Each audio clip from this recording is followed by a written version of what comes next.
Hello viewers, இன்னைக்கு நம்ம பார்க்க போறது ஒன் பீஸ் எபிசோட் 757 பார்ட் 1.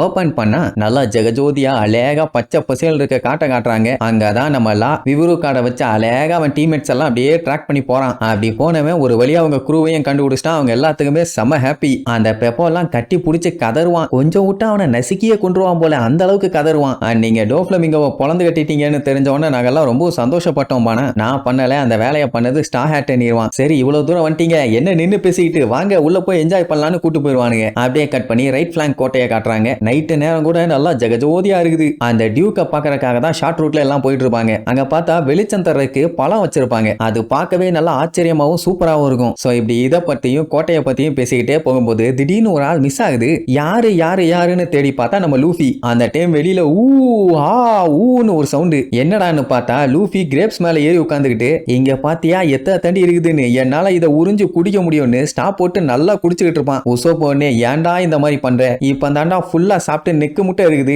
நீ வேற இப்படி பண்ணி வெறுப்பே தாரா விளக்கண்டவன சரி ரைட்டுன்னு வந்துருவான். லூஃபிக்கு இந்த இடம் ரொம்பவே பிடிச்சு போச்சு. ஆனா மேட்டர் என்னன்னா இந்த இடத்த அவங்க அதிகமா யூஸ் பண்ண மாட்டாங்க. இந்த மொக்கமோ டுக்கடமோட கேபிட்டலே அந்த குரவுங்கிற சிட்டி தான். அதான் நம்மளுக்கு வரும்போது கண்டமாய் கிடைச்சே அந்த சிட்டி தான். அங்கதான் எல்லா மக்களும் வாழ்வாங்க. ரொம்பவும் அழகாவும் சூப்பராகவும் எந்த ஒரு வறுமையும் இல்லாம மக்கள் எல்லாருமே சந்தோஷமா நிம்மதியான வாழ்க்கையை வாழ்ந்துட்டு இருந்தாங்க. நல்ல வாழ்க்கைன்னா முதல்ல என்னத்தை காட்டுவானுங்க, ஏதாச்சும் ஒரு கடை தெருவு, அதுல எவனாச்சும் சோறு விற்பான், இல்ல ஃப்ரூட்ஸ் அண்ட் வெஜிடபிள் விற்பான், இல்லைன்னா கறி விற்பான். அதை வச்சுதானே ஒரு கண்ட்ரி வெல்த்தா இருக்கா நல்லா இல்லையான்னு சொல்றானுங்க. இங்க இவங்க எல்லாம் அனிமல்ஸ்ங்கிறதுனால இவங்க மீட் சாப்பிட மாட்டாங்க. சோ ஃபிஷ் ஃப்ரெஷ்ஷா இருக்கும். அதுலயும் கடைக்காரங்க எல்லாம் அதுல எந்த அளவுக்கு நல்லா தெரியுமா, ரெகுலரா இந்த கடைக்கு வந்து ஃப்ரூட்ஸ் வாங்குறதுனாலயே ஏகப்பட்ட ஃப்ரூட்ஸ் அள்ளி கொடுப்பானா பாத்துக்கங்களேன். சோ எல்லா இடத்துலயுமே ஒரே சந்தோஷம், ஜாலி, கூத்து கும்மாளம் தான். சோ இப்படி நேச்சரா ஜாலியா ரசிச்சு என்ஜாய் பண்ணி சூப்பரா நல்லபடியா ரிலாக்ஸா போயிட்டு இருந்த வாழ்க்கை 6 மாசத்துக்கு முன்னாடி தான் எல்லாம் அழிஞ்சு போச்சும்பா. அதான் ரோபின் வந்து செக் பண்ணி பார்த்து எல்லாத்தையும் பக்காவா கண்டுபிடிச்சிட்டாலே. எல்லாமே அப்படியே கிடக்குது. அப்புறம் தான் வாண்டா சம்பவத்தை பத்தி தெளிவா சொல்லுவான். எக்ஸாக்டா 17 நாளைக்கு முன்னாடி அந்த 6 மாசத்தோட ஃபர்ஸ்ட் டைம் பெப்போவும் மத்தவங்களும் இங்க வந்தாங்க.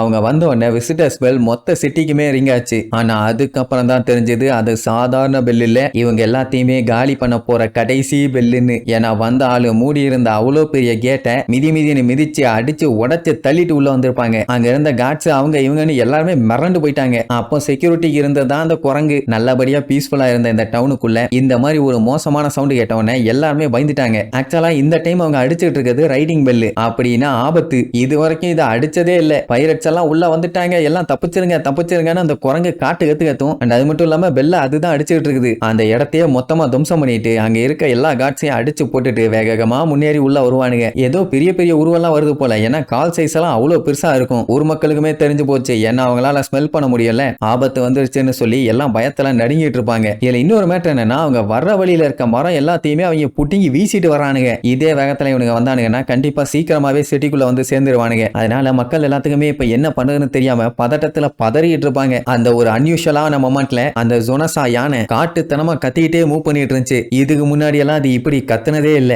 சரி அவங்க யாரு, என்ன பண்ணாங்க, உங்களுக்கு என்னதான் வேணும்னு கேட்டா வந்த எனிமிக்கு தேவைப்படுற ஐட்டம் இவங்க கிட்ட இருந்தா பரவாயில்ல, இல்லாத ஐட்டத்தை வந்து கேட்டா நாங்க என்ன பண்ணுவோம்னு கேப்பா. ஊருக்குள்ள வந்தவனுங்க மக்கள் எல்லாத்தையுமே ஏன் அட்டாக் பண்றோம், எதுக்கு அட்டாக் பண்றோம்னு ஒண்ணுமே சொல்லாம விரட்டி என்ஜாய் பண்ணி வெட்டி கொள்ளுவானுங்க. அண்ட் பெரிய உருவத்துல பெரிய சைஸுக்கு ஒண்ணு வந்துச்சு. அது வேற ஒண்ணும் இல்ல, அதுவுமே ஒரு யானை தான், மேமோத். சொல்ல போனா அது ஒரு ப்ரீ ஹிஸ்டாரிக் அனிமல். அதுக்கு இங்க என்னடா வேலை, இதுவர அளவுக்கு நம்ம என்ன பண்ணோம்னு ஊர் மக்கள் எல்லாம் பேந்த முடிப்பாங்க. இந்த மாதிரி நிலைமையில எல்லாம் முதல்ல நின்னு வேடிக்கை பார்க்கலாமா சைல்டிஸ். அப்படி வந்தது ஒழுங்க அவனை எங்க கிட்ட ஒப்படைச்சிருங்க. லேண்ட் ஆஃப் ஆனோங்கிற ரைசோங்கிற வாரியர் உங்ககிட்ட தான் இருக்கான்னு எங்களுக்கு நல்லா தெரியும். சோ ஒழுங்கா ஒப்படைச்சிருங்கன்னு சொல்லுவாங்க. ரைசோவான்னு இங்க நம்ம ஆளுகளுக்கு ஷாக்கு. எனக்கு இன்னும் காஞ்சிரோவும் அவனை தேடி தானே இங்க வந்தாங்க. ஆக்சுவலா அந்த டைமுங்கும் போது நிஜமாவே அவன் இவங்க கிட்ட இல்ல. மக்கள்லாம் நிஜமாவே அப்படி ஒருத்தன் இருக்கானா அப்படி இப்படின்னு எல்லாம் மாத்தி ஒரே டிஸ்கஷன். அப்ப எப்படியுமே இந்த கண்ட்ரில வீரங்க சூரங்கன்னு ஒரு 4-5 பேர் இல்லாம இருப்பாங்க. அதுல ஒரு ஆளு எங்க கண்ட்ரி கிட்ட தேவையில்லாம வந்து மோதாதே, நீ சொல்ற மாதிரி எந்த ஒரு மூதேவியும் இங்க இல்ல, ஒழுங்கா இங்க இருந்து போயிரல